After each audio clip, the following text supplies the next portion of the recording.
Hey everyone, it's Erin, and this video is about my birth plan.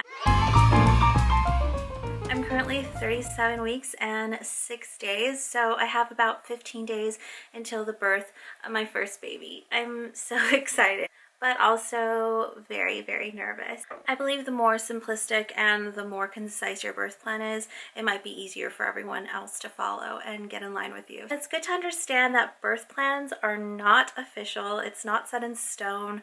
There's so many things that can happen the day of that you are not going to be prepared for.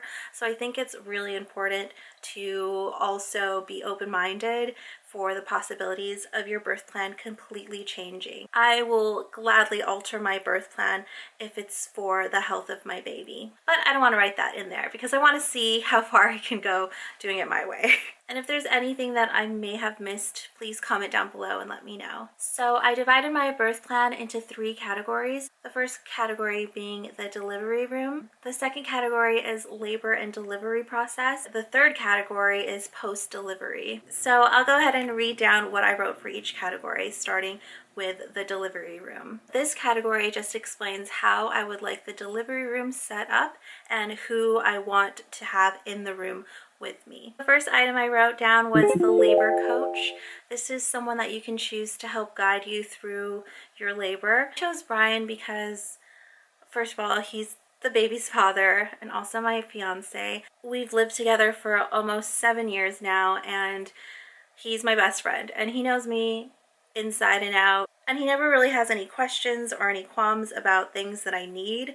Throughout this entire pregnancy, he's been so supportive and so understanding. I just can't think of any better person to be my labor coach during this time. A lot of other people choose maybe their sisters or their mom or their best friend, but I just feel like Brian by my side would make me feel the most comfortable and the most confident. Presence in the delivery room is really important to me. I only want my doctor and my nurses present.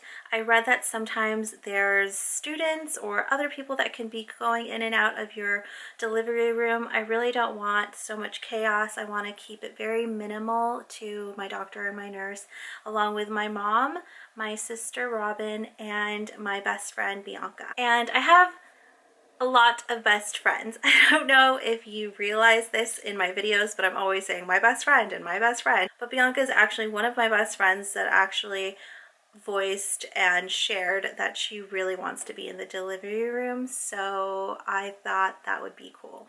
If it's important to her, then it's important to me.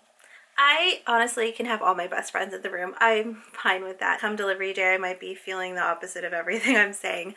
Who knows? Possibilities are endless, and you just have to really be open for what's to come. I also specified that I would like to film during my delivery and I would like photos to be done. So I'm going to bring my tripod, my camera, and everything that I need to document everything because I really want to remember this day. I also requested that I have my laptop and speakers there so I can listen to very calm meditative music along with some of my just, favorite jams of all time, like things that really get me going and get me happy. So there's probably going to be a lot of like 90s singer-songwriter stuff, a lot of like female power, hear me roar kind of music. Also thought it was important that I have the lights dimmed during my contractions, or maybe lights off completely.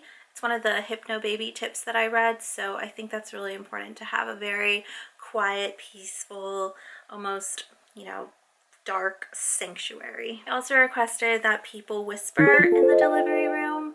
This might not be realistic, but I just feel like if your voices are calm and not shouting or loud in the room, then it would make for a much more peaceful experience for me. I also requested that I have a bath or a shower available nearby or hopefully in the room with me. I think there is a shower in the room. When I have period cramps, I find a lot of relief being in a warm shower or a really warm bath, so hopefully I'll have access to that. But now for the labor and delivery notes. I prefer to be mobile during delivery. I want to go ahead and walk around a lot. I want to try different positions. I just really don't know how my body is going to react to labor, so I want to make sure that I try each and every possible position and scenario, I don't want to be restricted to the bed. I don't want a saline lock or heparin. Do not want an IV.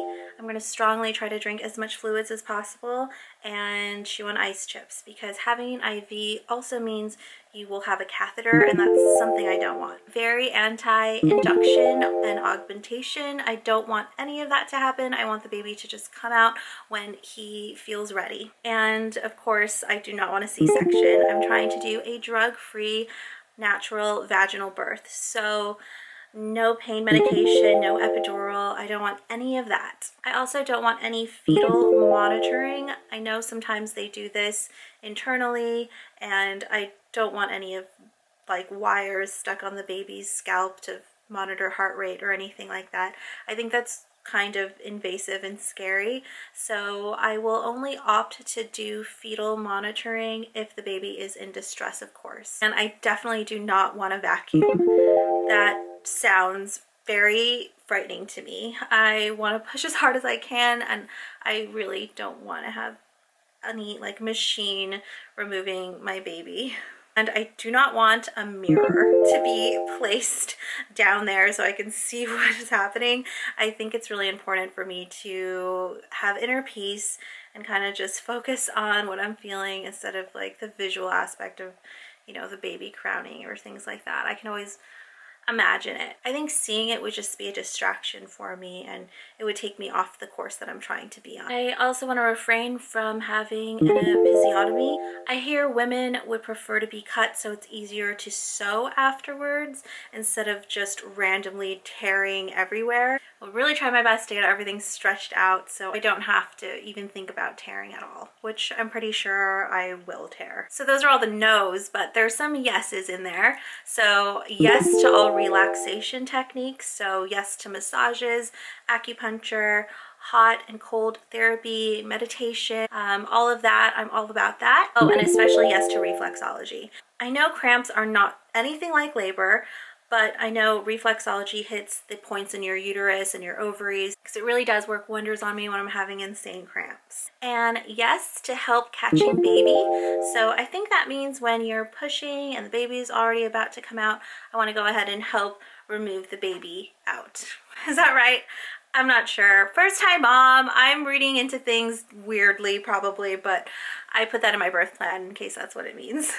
Okay, so now for post-delivery items, these are the things that I think are very important. I want Brian to go ahead and cut the umbilical cord, but only once the umbilical cord stops pulsating. I also want my baby to be examined with me in the bed that I'm in, so I don't want him to be taken away to be measured and weighed and cleaned off away from me. I really want him nestled on my abdomen while they're doing all of the examinations if possible.